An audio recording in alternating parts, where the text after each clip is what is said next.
Hi, David. Hi, Karat. My question, how can we learn from failure in order to improve implementation of risk management? It's a long one. In our set of questions, this is the last one. I wonder why we end with failure. Does that tell you something about our mindset and the way that often we think as human beings? Perhaps just subconsciously, we went through all this great material in our series of 100 questions, and we end up with failure. I think there may be some psychology going on amongst the people who chose and organised the questions, including myself. But I think certainly there's a lot that we can learn from failure, depending on how we perceive it. If we see failure as always and only a bad thing, then we will learn not to do it again, to be more cautious, to be scared and intimidated and super careful, to maybe not take risks in the future, because if we take a risk, there's a chance we might fail. Maybe not even to pursue opportunities, because if you pursue an opportunity and miss it, that would be a failure, and failure is a bad thing. So I think we need to recognize that failure is a learning opportunity. Every time you fail, you gather information. You say, I know not to do that again, and then you reflect on your failure and how it happened and why it happened, and then try and discover alternative routes to achieve the goal by a different method. So failure can and should be a learning opportunity. But I think specifically in terms of learning from failure for risk management, failures often result from threats that were not identified or not managed, which turned into problems or issues that led to failure.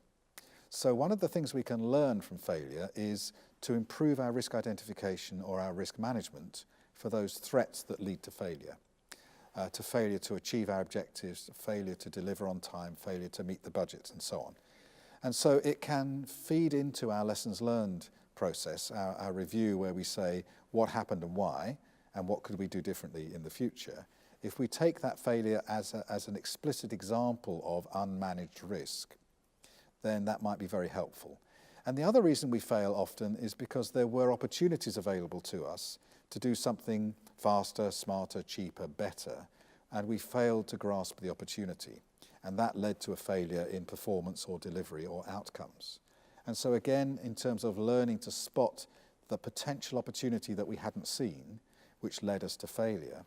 And so how would we do that in risk management? We would need to do a root cause analysis on the failure. Maybe we build a failure tree. Maybe we do a cause and effect Ishikawa diagram. Maybe we look at a failure modes and effects analysis. And there are very well-defined techniques where we can build backwards from the failure. So here is a failure that we experienced, and let's go backwards and think about where it came from. What were the drivers of that failure? Yes. And what risks contributed to the drivers that led to the failure? And the risks could be threats that actually happened or opportunities that were missed. So these kind of backwards-looking failure analysis techniques could be very helpful in risk management to improve our risk identification techniques, see what risks we missed, and then improve our risk response techniques for the risks that we found but didn't manage, and maybe improve those. And then those identified risks that we missed should be added to our checklists, should be fitted into our risk breakdown structure. We should make sure that we learn the lesson and look for those risks next time. But learning from failure is not only a backwards-looking exercise, you can do it in the future before you fail. Yeah. There's an idea, it was a man called Gary Klein, K-L-E-I-N, and he introduced an idea of a pre-mortem.